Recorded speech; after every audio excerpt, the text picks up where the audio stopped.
Justice, Boga Sako réagit à son inculpation et au gel de ses comptes bancaires. Entendu et placé sous contrôle judiciaire le 27 juillet 2021 dans le cadre de l'affaire liée au troisième mandat et au Conseil national de transition, le docteur Gervais Boga Sako a vu ses comptes bancaires saisis et placés sous contrôle de la justice le 24 juin 2025. Il est poursuivi pour avoir participé à un attentat et au complot contre l'autorité de l'État, à des actes terroristes, à des meurtres ainsi qu'à des vols en réunion commis avec violence. Le défenseur des droits humains est également mis en cause pour des destructions volontaires de biens publics et privés, l'incendie de véhicules, des actes de pillage ainsi que des blessures volontaires. À cela s'ajoutent des accusations d'avoir pris part à un mouvement insurrectionnel et avoir organisé des manifestations non déclarées. L'information a été révélée par le site L'Infodrome qui a publié le 24 juin 2025. Interrogé sur la manière dont il répond à ces graves accusations, Boga Sako ne mâche pas ses mots.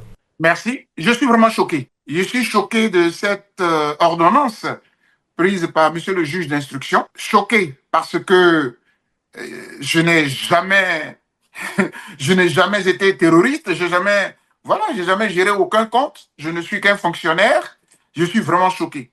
Mais choqué encore plus gravement de voir que des données personnelles, des données intimes de ma personne, de ma famille, se retrouvent sur les réseaux sociaux. Alors que le document sur lequel le juge a transcrit son ordonnance est estampillé confidentiel. Cela ne les a pas empêchés pour autant de le balancer sur les réseaux sociaux. Pour le défenseur des droits humains, au-delà du gel de ses comptes, c'est la violation manifeste de la confidentialité de la procédure qui le scandalise. Selon lui, des informations personnelles ainsi que des détails relatifs à sa famille ont été rendus publics malgré la mention confidentielle apposée sur le document du juge. Pour détailler sa défense, Boga Sako a annoncé qu'il s'adressera au public ivoirien lors d'une conférence en ligne diffusée sur les réseaux sociaux le samedi 28 juin 2025.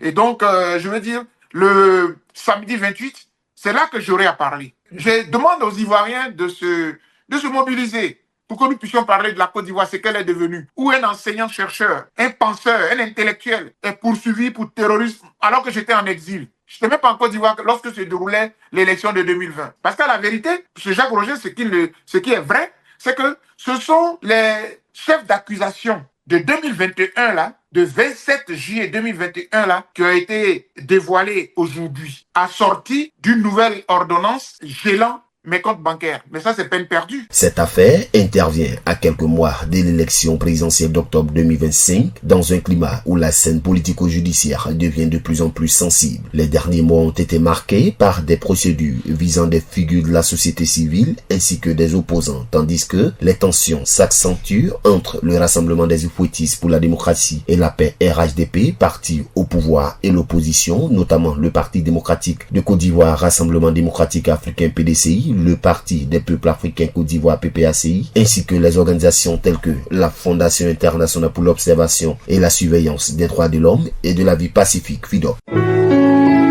APRA, Agence Presse Radio et Audio.